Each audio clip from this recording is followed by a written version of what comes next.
and immediately I just went,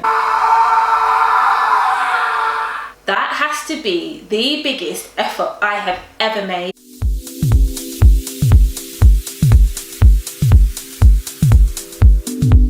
Hi everyone, and welcome back to my channel. And today's video is called 5 ways I have effed up during styling. And I really wanted to do this video because when you first get into fashion assisting or styling, it is difficult to bounce back when you make a mistake, and it definitely took me a while to learn how to just recover from things quickly and keep it moving. And when you are on set, you will be expected to bounce back quickly and resolve the situation without getting flustered. I'm going to tell you 5 ways that I've effed up in my styling journey and how I fixed it and how you can avoid these pitfalls. Number 5, I first started fashion assisting and I was on my very first music video shoot. That I was super excited, but there was lots and lots of rails and clothes and shoes. I was on the location and I was also looking after the clothes, and at the end of the shoot I was in charge of packing away a particular section. What I didn't realise is I had accidentally packed the music artist's actual clothes inside our luggage to take back home with me, the stylist, and the other fashion assistant. And halfway in the Uber back to the stylist's house, she gets a call from management and she said, "Excuse me, where is the music artist's clothes?" And then the stylist turns to me and she said, "Shara, did you pack those away in our suitcases?" And I was just like, oh my gosh, yes I did. Luckily, the music artist was really nice. All I needed to do was drop the clothes back to them the next day. If they had been a diva-ish music artist, that could have gone very, very left. But what I learned from that situation was to always check what I am putting in the suitcases. But at the time I was just kind of rushing and trying to get everything done. Little tip for you guys: if you have a music artist clothes, put them to one side, put them at the end of the rail, put a rail divider there, and it will just kind of stop you from packing things away when they don't need to be packed away. What I should have done is also ask if those are the music artist clothes. If you are ever not sure, ask the stylist and they can point you in the right direction, because it is better to be safe than sorry, because the last thing you want is anybody accusing you of anything. Now, my 4th F up is when I was actually prepping for another styling job with a stylist, and I was getting clothes ready for a tour for the support act, and it was the day of the fitting. I had a lot of bags to carry, and for some reason that day I didn't have a suitcase. I was going about my business, getting everything ready, and then I left the house. I was on the way to East London on the tube, and I realised I had forgotten 3 of the bags of clothes that I was supposed to take with me, and I literally just went, I knew that I had messed up. I had to wait and get to Liverpool Street, get off, get back on the Piccadilly line at Holborn and go all the way back to Wood Green, which is where I was living at the time, grab the bags and then quickly get to the stylist's house. And by the time I got there, I was so flustered, I was so emotional. The stylist actually gave me a hug, and that could have been so easily avoided if I'd have just stopped, took a minute, counted the bags, and then took them with me. Now, another tip is, if you have quite a few bags that you need to carry, just label them. When you see fashion assistants doing returns to PR offices, a lot of the times they will label the bags, and if they have 5 bags, for example, they will put 1 of 5, 2 of 5, 3 of 5, 4 of 5, and 5 of 5. That way you know that at all times you should have 5 bags with you. Now, this leads me into the second part of the F up. This was actually a fault of the brand's, but even though it is a fault of the brand, you as a stylist or a fashion assistant are still responsible, and you will still be expected to resolve it. So I get to the stylist's house and we are prepping the suitcases to go to the fitting, and I had arranged for packages from a particular brand to get to the stylist's house for 1 o'clock, and I believe our fitting was about 2:30. I thought, great, the shoes are here, everything's going to be fine, it's going to be great. And I opened the boxes of all of these shoes, and the brand had sent the shoes in the wrong size.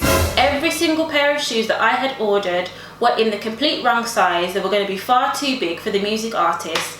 And I just thought, oh my gosh, what am I going to do? These aren't going to fit her. She's not going to have anything for tour.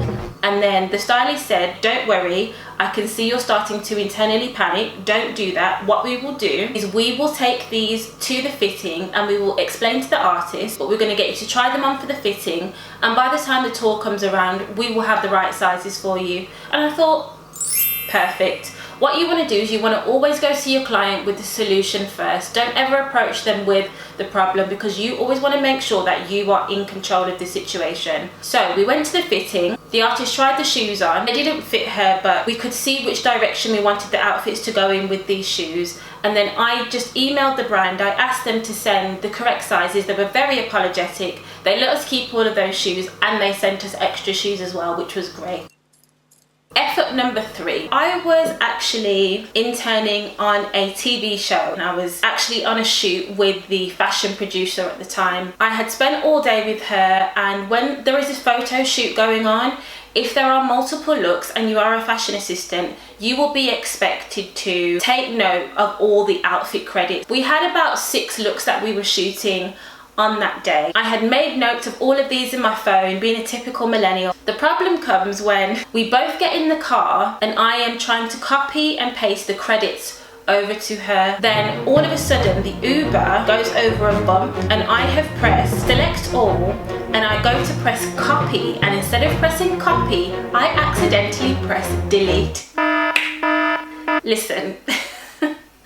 And this shoot needed to have a quick turnaround as well. As soon as it deleted, I knew I had messed up. So I literally just sat there for about 10 seconds and I went, you know when you mess up so bad, the only thing you can do is fold in your lip and just go.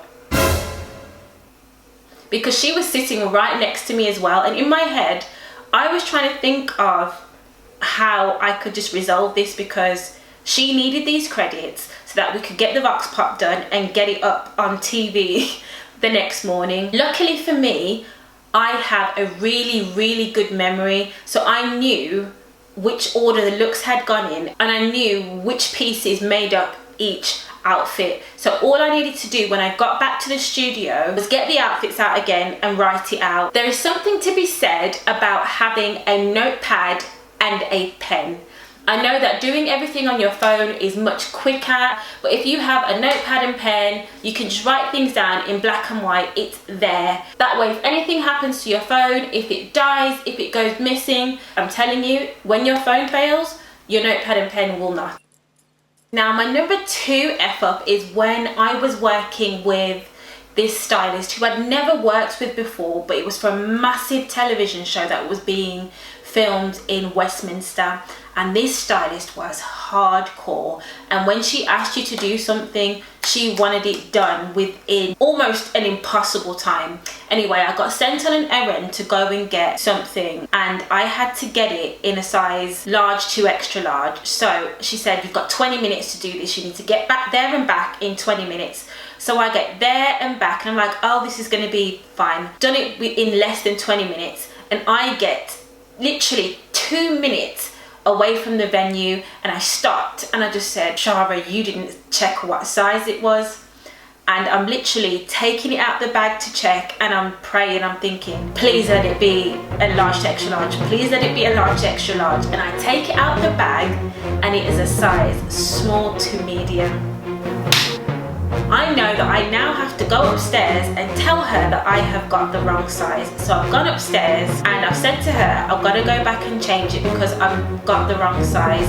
And she looked at me and she says, no mistakes. I do not have time for you to be going back and forth today. And I literally went, oh, well, damn. I'd never had a stylist speak to me like that before, and I did think it was a bit overboard, but then I had to check myself and say, you know what, Shara, she's right, you should have checked. And that was a lesson for me, that I needed to be thorough and that I needed to double check absolutely everything. If you are getting sent on an errand for something, you need to do it quickly, but just take that extra few seconds and just always double check, because you may end up costing the stylist even more time if you have to go back and change something, and it will set the schedule back. So that was a very big lesson for me, and please let that be a lesson for any other fashion assistants out there. And now we are on to number 1, and this was probably my biggest F up, and I didn't actually do this as a fashion assistant. I made this mistake as a stylist. Now, I was working backstage at a television show and we had a guest come on for the episode, and I was already in charge of dressing 3 other people, so my head was very, very busy. We needed to get everybody on camera within like 10 or 15 minutes. And I was asked to kind of look over the guests' clothes, which I did. I gave them a steam, and I thought all that little bit could just do with a bit of an iron. And what I forgot to do was check the temperature of the iron, because I already had it quite high because I was ironing a cotton shirt for my other client. And I took the iron, I put it on the ribbon of an ice smooth clothing, and it singed straight through the talent ribbon on the top. And immediately I just went, that has to be the biggest effort I have ever made, because I knew she needed to be on camera in about 15 minutes. And I thought to myself, Shara, you have literally got 10 seconds to be overwhelmed with this, and then you've got 2 minutes to sort this out and get her on camera. You do not even have time to be embarrassed, to be annoyed. You don't have time for any of that.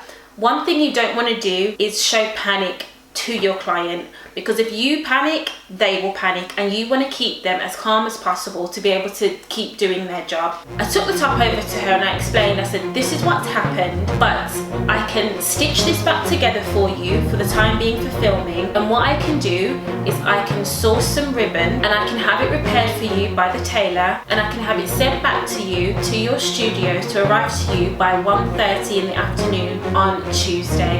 And she said, okay. And I think the only reason she was so calm about it is because I had already come to her with everything figured out of how I was going to get it fixed. And luckily everything was fine. And this is where my fashion design background kicks in, because this ribbon was a particular width. It was a grosgrain ribbon, and the colour was it was like a weird kind of cross between blue and purple. And I knew that this particular type of ribbon could only be sourced from one place, and I knew that that was going to be the haberdashery Vivi Roulet at the back of Oxford Street. So I had a look on their website, sourced the ribbon, got it to me the next day. I took it to the tailor's on the Saturday, and by Tuesday morning she had that top and it looked pristine. And she emailed me back and she said, thank you so much for sorting this out for me, Shara. I really appreciate it. And just kind of going the extra mile for your client to make sure that they are okay with what is going on. They will still respect you, because I'd made a mistake, but because she could see that I'd resolved it and done it very professionally, I wasn't panicking, I didn't panic her, she was very happy with how I solved it for her. Make sure you carry yourself with confidence. Don't have this nervous energy when you're asked to do things, and it might take a while for you to get there, but the only reason I'm able to stay calm and resolve situations calmly now whenever anything goes wrong is because I've had a lot of experience. Whether you are calm or you panic or you get flustered, you still have to resolve the problem anyway, so you may as well do it calmly. So guys, we are at the end of my video. I hope the tips or my F-ups have somehow inspired you and encouraged you to keep going, and hopefully helped you not to make the same pitfalls that I've made. Thank you for joining me, guys. Bye.